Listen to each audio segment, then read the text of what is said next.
In a previous video, I introduced the concept of amor fati, a Latin phrase meaning love of fate. Rooted in Stoic philosophy and echoed in Nietzsche's works, it invites us to embrace every twist of life's journey, regardless of how fiercely we've pursued a particular goal. By letting go of our fixation on outcomes, we sharpen our focus on the present task and dissolve the anxiety that so often clouds our thoughts about what lies ahead. Naturally, the question arises, how do we put this into practice? Today, I'll share 4 powerful ways to embody amor fati.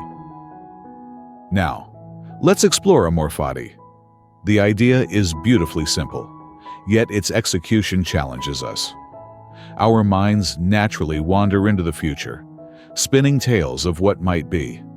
When restlessness takes hold, we either cling to a desired outcome or recoil from one we dread. Craving something and fearing its absence breeds anxiety. Dreading something and imagining its arrival does the same. It's this attachment to results that stirs unrest within us. The Stoic philosopher Epictetus offers a remedy: release desire and aversion for things beyond our control. He writes, "If you long for what isn't yours to command, disappointment is inevitable.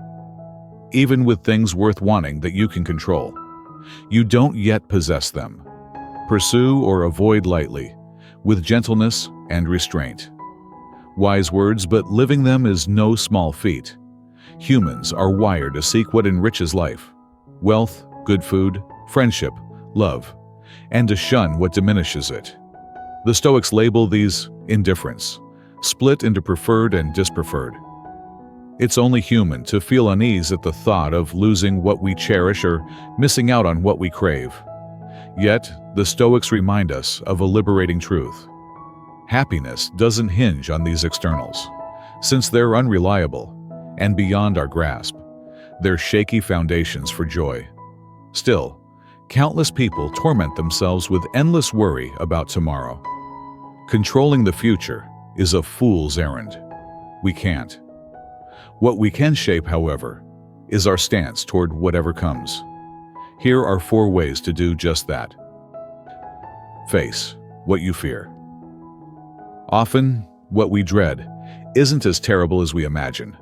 Take poverty, a fear fed by a society that equates it with misery. Someone might panic. How could I survive without a spacious home, a sleek car, lavish vacations, or weekly dinners out? The antidote? Step into that fear. Live simply for a few days and discover that poverty isn't the monster it seems. Seneca nailed this. In times of ease, the soul should steel itself for tougher days. When fortune smiles, it must brace for her storms. Happiness, the Stoics teach, flows from our actions, not our possessions. Afraid of solitude? Try stepping away from relationships for a time. You might find that being alone isn't a curse but a gift, one that frees you from clinging to toxic ties. Embrace change as a gift. Looking back, I've lived through many of my worst fears: lost jobs, expulsions from school, broken relationships, vanished opportunities. Yet, in their wake, life offered unexpected treasures, as if seeking balance.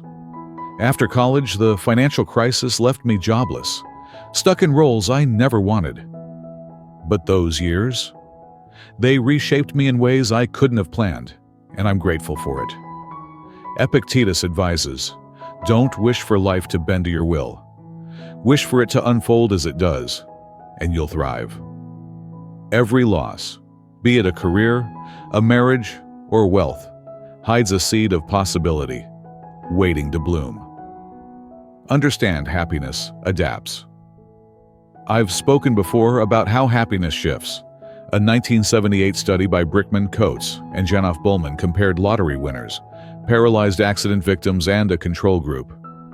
At first, the winners were elated, the victims crushed. A year later, the winners and controls were equally content, with the victims not far behind.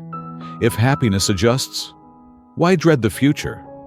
My uncle, battling terminal cancer, recently told me he feels more alive than ever, cherishing each day. No matter the blow, we adapt, and sometimes we even thrive more than before.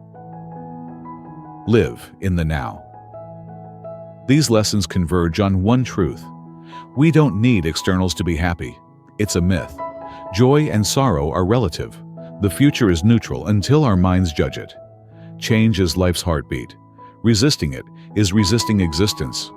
When we fight change, we're already lost to tomorrow, clinging to a present we can't freeze. There's no past, no future, only this moment. Fate arrives here, now, and so we must meet it here, with love.